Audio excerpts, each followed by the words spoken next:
What's up, YouTube? Welcome back to another Riftbound League of Legends TCG video. In today's video, I want to try my hand at providing competitive commentary to the finals match that took place in the first ever Riftbound regional in China over the weekend. So jumping right into it, our Kaisa player goes the very simple turn one play of Pouty Poro. And whenever you're casting Pouty Poro, you want to think about what kind of value it's generating in that matchup. So for example, is the Master Yi opponent going to be targeting the card very much to be proccing that deflect? And there are definitely some cards that do it. There's of course Charm. There's Blitzcrank, so there are things to be aware of when it comes to Pouty Poro's deflect. The Master Yi player, not off to the best start. He's forced to play a turn 1 pit rookie and pass. Obviously not getting much value on the card, but doesn't really want to fall behind by not playing a turn 1, so definitely makes sense there. Going back into Kaisa's second turn, we are dropping a Lecturing Yordle to generate a draw, leaving one rune open, which in Kaisa is actually very threatening, although from a peek at Kaisa's hand, doesn't appear to actually have anything like a Hex Tech Ray or a Stupefy, but his opponent doesn't know that, so we'll see how he opts to play around it. He's going to go right into the Dreaming Tree just to score at that point. Obviously, this is going to be a pretty nice setup with the Discipline and possibly other cards that we saw in Master Yi's hand. So now we're playing a little bit of a game of chicken. We both have control of the other battlefield, so who's going to crack first and start a combat in one battlefield or the other. Master Yi is now going to drop a Clockwork Keeper. That definitely can try to contest the Pouty Poro on the next turn, but again, we'll have to worry about cards like Hex Tech Ray, other possible removal options. So we go back to Kaisa's following turn, scoring that hold point. Let's see what the most optimal play is here on 6 runes. Could be something like a Darius, although he would have to proc the on-play ability of Darius some way with a Stupefy or some sort of one-cost spell. That's just speculation.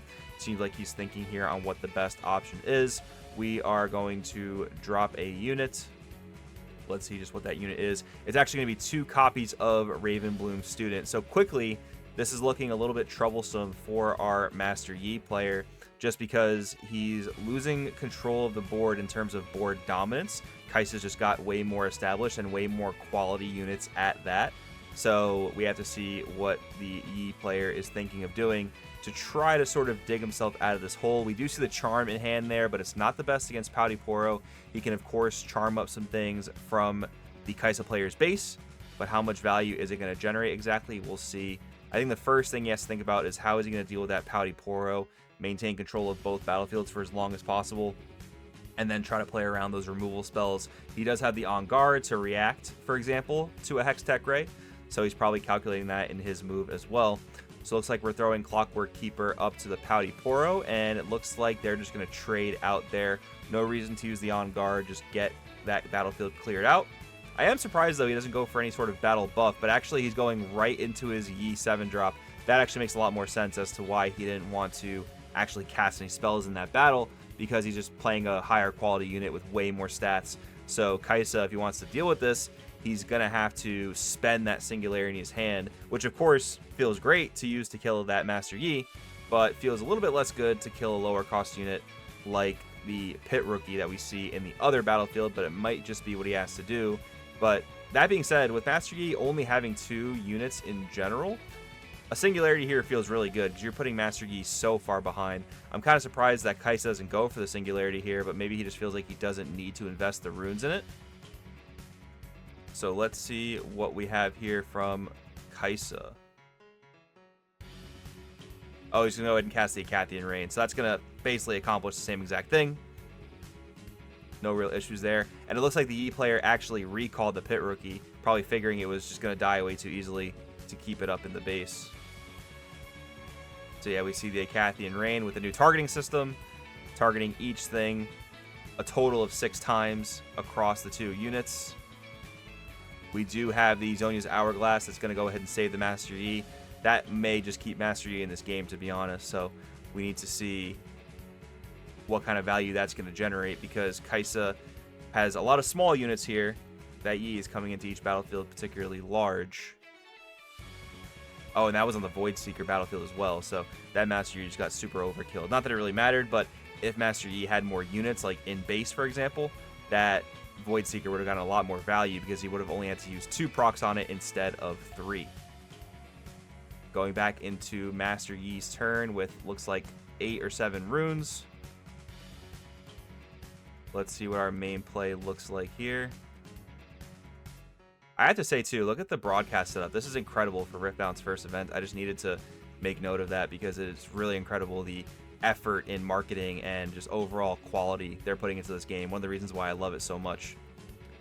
So let's see here. We're going to just go ahead and cast a Carnivorous Snapvine. This is a card we talked about a lot in the meta breakdown, where a lot of Yi lists that I've seen, maybe in like the English-speaking countries, they've been kind of cutting Carnivorous Snapvine, calling it too costly for what it offers you. And while it totally clears out a battlefield most of the time that you cast it, setting yourself back on 2 runes can definitely feel a little bit rough. But at this point in the game where Yi didn't really use many runes early, it actually feels really, really solid. So that definitely feels like a strong play here now that he has 2 very high cost units, although that Singularity is looking very, very juicy. The Yi player can definitely save one of his units with the reaction speed on guard, which I'm sure the Kaisa player is kind of calculating, but it looks like we're pretty much committing to the Singularity here. So let's see. Obviously, he's going to target the 2 units that Master Yi controls. Let's see if Master Yi decides to react to save any of his units.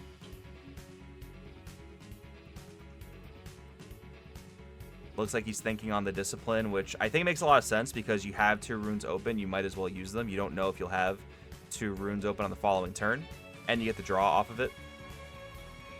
So, even better, you're getting the double draw because you're using Discipline in Dreaming Tree. That's just insane value. Yes, your Snapvine's going to die. That doesn't feel amazing, but still a very, very strong play by the Yi player in this exact situation. Very, very good play.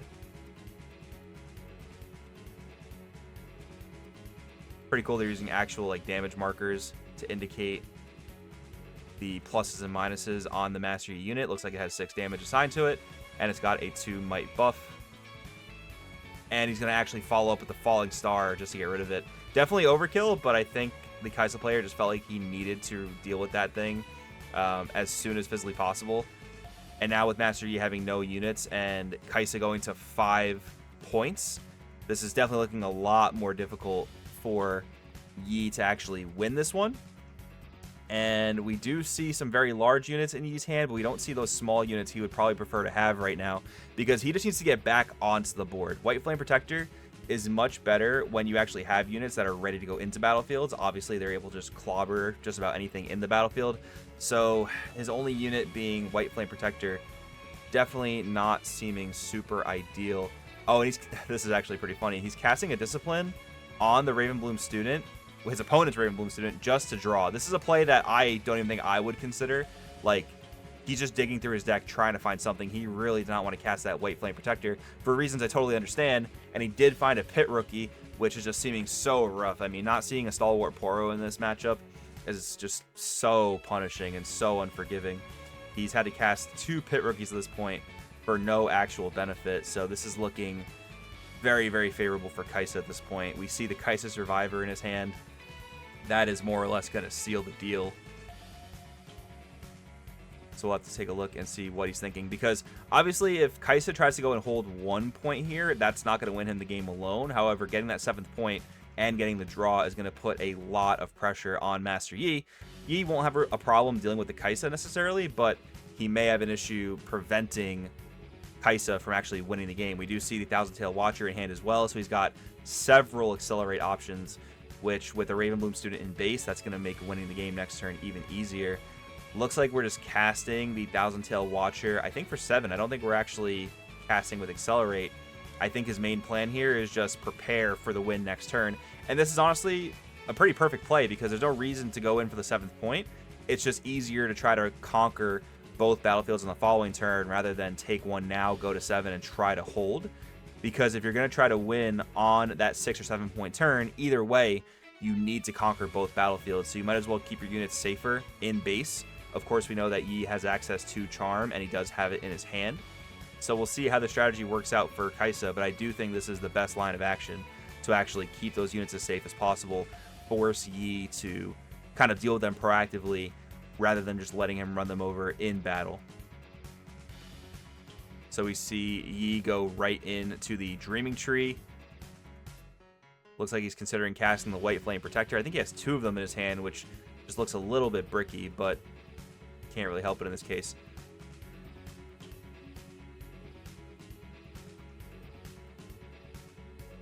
thinking long and hard because these plays are just not so optimal. They're not really optimal at all. He's dropping the White Flame Protector for really no effect, just for the huge body next turn. We'll see if it's able to pay off, but I don't think Yi has much to stop this next turn. He did also drop the Charm, it looks like, to bring the Thousand-Tailed Watcher into the Dreaming Tree, which is definitely very strong. So he actually did make good use out of that White Flame Protector play. Very, very solid. Foxad goes up to 7 points here. Let's see if he has the Accelerate option to deal with the Pit Rookie. And yes, he does. He's going to drop the Darius into the Cleave. Cleave being the second card played, restands Darius, goes in, grabs the 8th point, and we're going to game 2 with Kaisa in the lead 1-0. So let's go ahead and take a look at what our game 2 is going to look like. It's going to be interesting to see which cards these players chose to side in and how those might help. And I'm sure, of course, Master Yi is going to be going first in this second game. So let's see if he has a more favorable opener. Really hoping for the Stalwart Poro, which we do see in the opening hand, and we do see the Unyielding Spirit, which I'm almost certain was a side-in card. This may be what Master Yi chose to side out. I don't see that in many card game broadcasts at all, where they actually show what players are siding in and out. This is, again, just a testament to the quality that Riftbound is putting into this broadcast. Absolutely incredible. I hope that the American events that I'll be participating in show the same type of attention to detail. It's super incredible. So we see Stalwart Poro on turn 1 for Master Yi. We also see that Kaisa has Hextech Ray in hand, but it looks like no early drop, which could spell doom for Kaisa here. I mean, luckily Kaisa has all the removal in the world to deal with Yi's weenies in battlefields, so that's pretty good, and we're going to see the Hextech Ray go right now. But he doesn't have a unit to follow up on the next turn for a point. That's not necessarily the end of the world, but it definitely could make a difference in this matchup. Yi is considering activating the Defy on the Hextech Ray, which I think is a perfectly solid play. There's eventually going to be spells that you're not able to defy, so it seems like a user to lose it type of scenario. We also do see, I think, 2 copies of Wielder of Water in hand, which are also going to need that protection. But you've got to think, I mean, it's super early in the game. Riftbound only has so much draw power built in. Obviously, blue is one of those colors that has quite a bit of draw power. But how many more Hextech Rays can he realistically draw into? And I think this is a perfect use of his energy because he got 1 off with a Defy, and then he has 3 for his follow-up Wielder of Water. So very, very solid here. Looks like, though, we are just getting into the Falling Star to deal with the board altogether. Such a devastating card, man. That's why it's the most hyped card in red. It's an insane blowout, and he follows up with a Noxus Hopeful. Very, very strong play here. I love how these players also just play quickly and efficiently. Like, the optimal play there, based on what you have in hand, is drop Wielder of Water and pass. Obviously, it's Yi, so you're only really dropping 1 weenie per turn and keeping energy up for follow-up defense, but still, I love how clean and efficiently they play. They don't really waste any time except for really crucial turns where, you know, every decision matters a lot.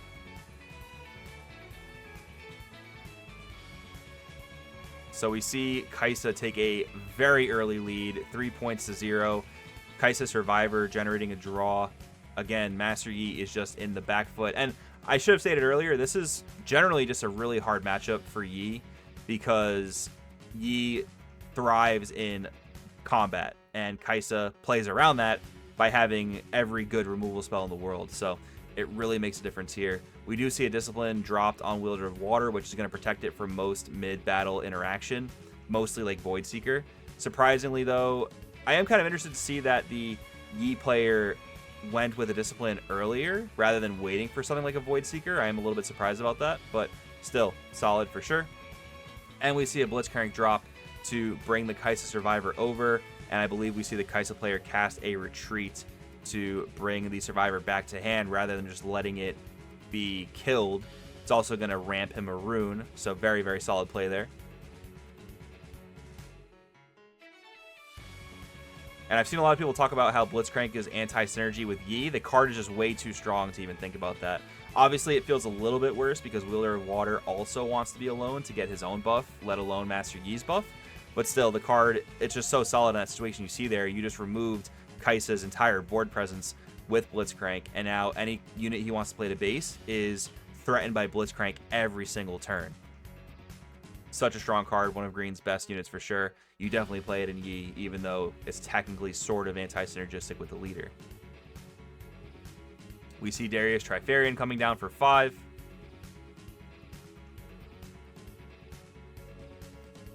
We see Stupefy casted to restand the Darius. This is now going to be a 7 into 6. So it's enough to clear out both, and Yi doesn't have any runes up for battle interaction. Very solid play by Kaisa. And if this Darius can't be dealt with, he's on Dreaming Tree. So that's generating immediate draws for Kaisa. That's really, really threatening for our Yi player. But once again, we go into Old Reliable. Master Yi honed, going right into the battlefield with the Darius. We do see the Hextech Ray, though, so that's going to equal a trade between the Darius and the Master Yi. Master Yi considering activating a spell to potentially buff his Yi. Probably an On Guard or a Defy.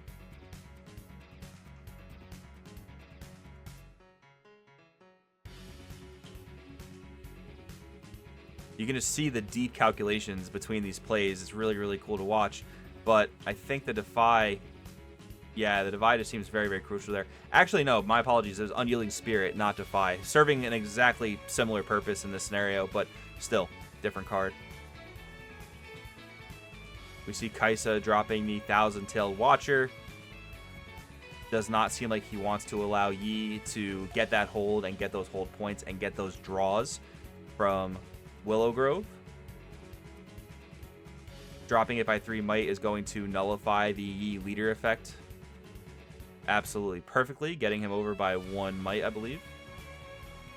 So once again, Kaisa is in the lead here. This is looking very, very rough for Master Yi.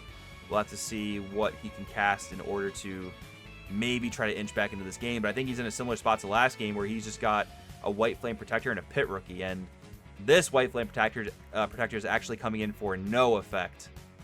So that just feels so, so rough. We have Kaisa holding and going to 6, generating the extra draw. Casting Poro right into the battlefield, interestingly. Let's see where this is going. This might be a Watcher recall. And Cathian Rain is going to come down and drop the White Flame Protector.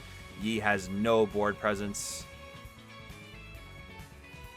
So Kaisa's strategy is hold this battlefield as long as possible. Let's see if it can go. And this is unfortunately almost definitely going to close up the game for Master Yi here. And the finals is going to go to Kaisa. I just don't see a world where our Master Yi player is able to actually deal with this. He does get one more turn to try to find an out. But I think at this point, Kaisa just solidifies that battlefield as much as humanly possible. He's got Stupefy. He's got Kaisa Survivor, and he can just go and take the battlefield, and that's going to be the game. So, excellent game. Incredible stuff here. I mean, really tight plays. Of course, Master Yi definitely had some unfortunate draws in Game 1, but that's card games. Also, just a roughly unfavorable match for Master Yi, but still incredible gameplay. There's a lot to learn from here. If you guys like this type of content, let me know down in the comments below. And shouts out to Max Sapera, my friend of the channel, who also did commentary over this game and did a great job with it. So I'm just super excited for more events to come over to the English-speaking countries. Can't wait to be playing them myself. And if you like the video, once again, let me know in the comments below, and I will see you guys in the next one.